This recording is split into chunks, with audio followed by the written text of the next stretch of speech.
the people who just want to be cool with everybody, who will show up for anyone and everyone but you. I've been on all sides of this video. I started out as a 100% supporter, loyalist with the family, loyalist with friends. Just sit back and listen to all the stories that people had to say.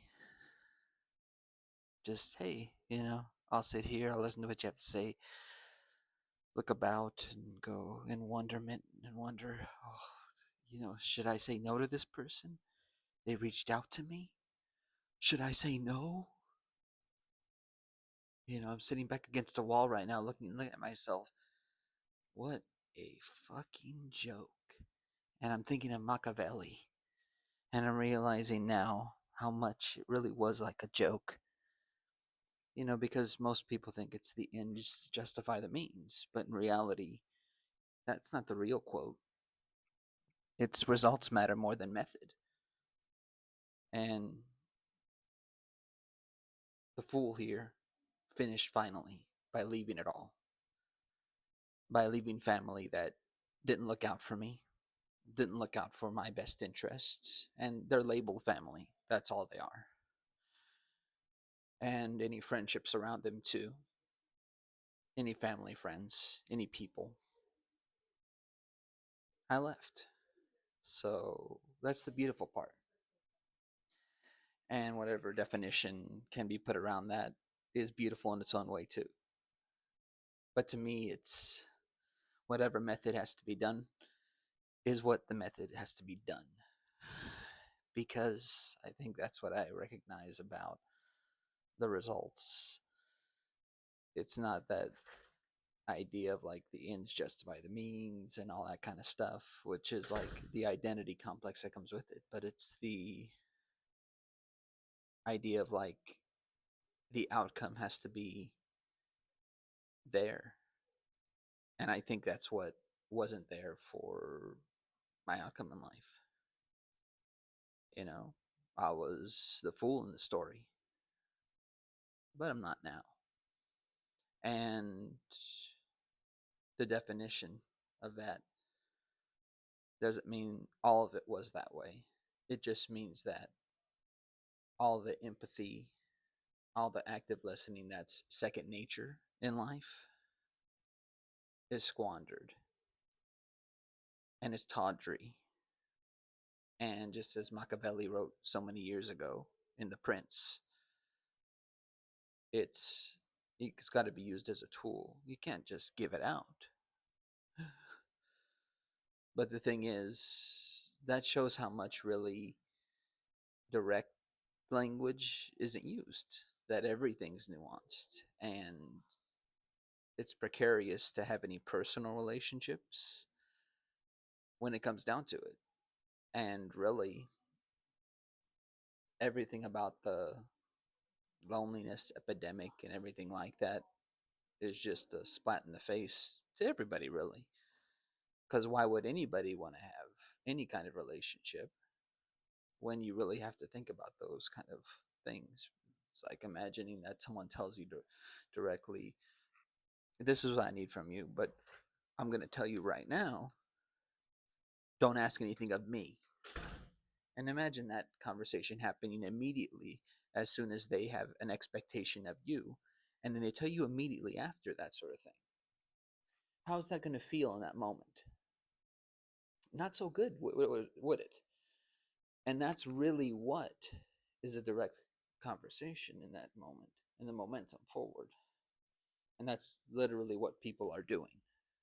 And in any conversation, any method, that's literally the business world at this point, in any place.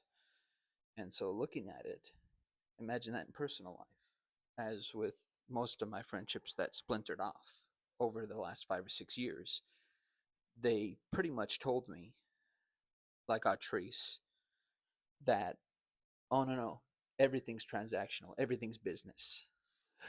It's like, okay, well, then go ahead and enjoy seeing things as business and seeing things as transactional in personal life. I understand turning it on and off. Now that I look at it now, I didn't have this conversation with her because she was steaming.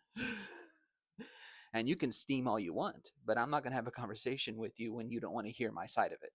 And that's literally what you do not want to do. Because I'm a white man in the United States, you don't want to hear me.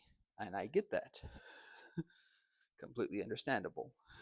You know, I cannot make valid points to you. Understandable. I'm not making money to you. Understandable. But I'm not making money for you. That's the difference. But I wouldn't want to make money for you anyway.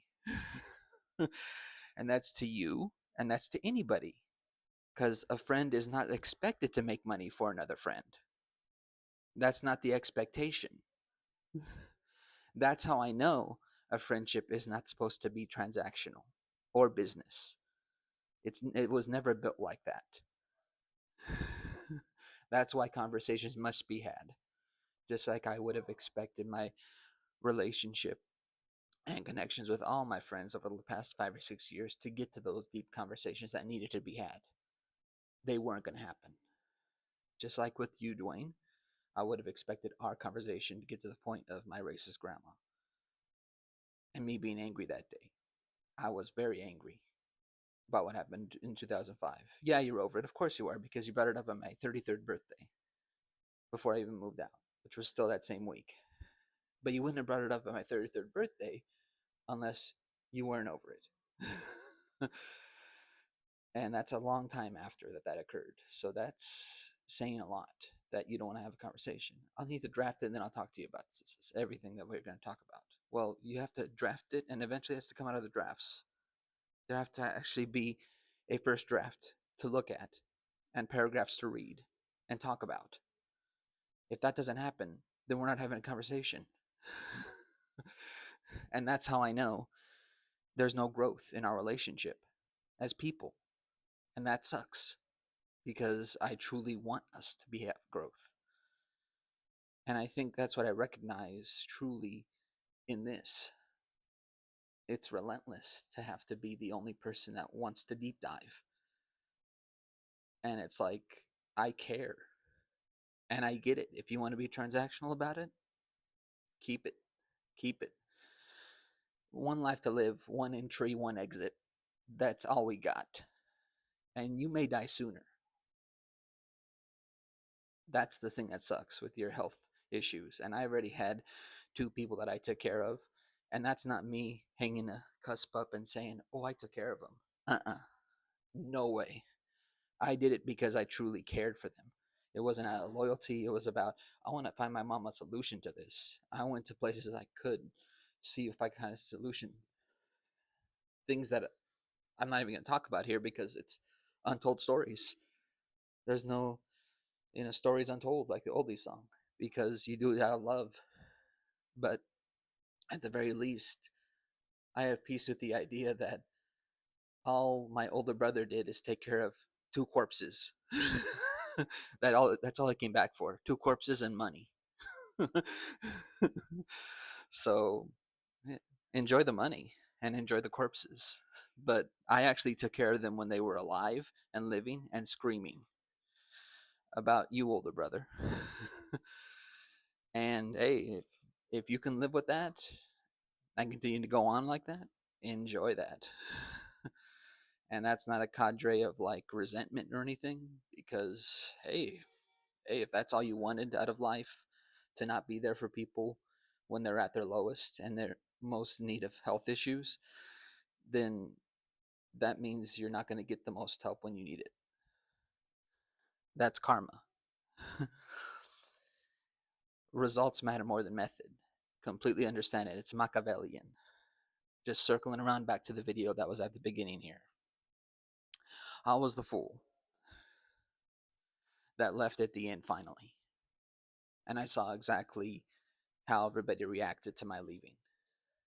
They called me the one that listened to the other person in my life, Jax, that I love. But the reality is, I saw how my mom reacted to being with Jax. I saw how my grandma reacted. And I saw how my whole family treated, and my friendships and everybody around in general. And I was like, this is bullshit, because If you love me, why wouldn't you love the person I'm around? No thanks. I'm out.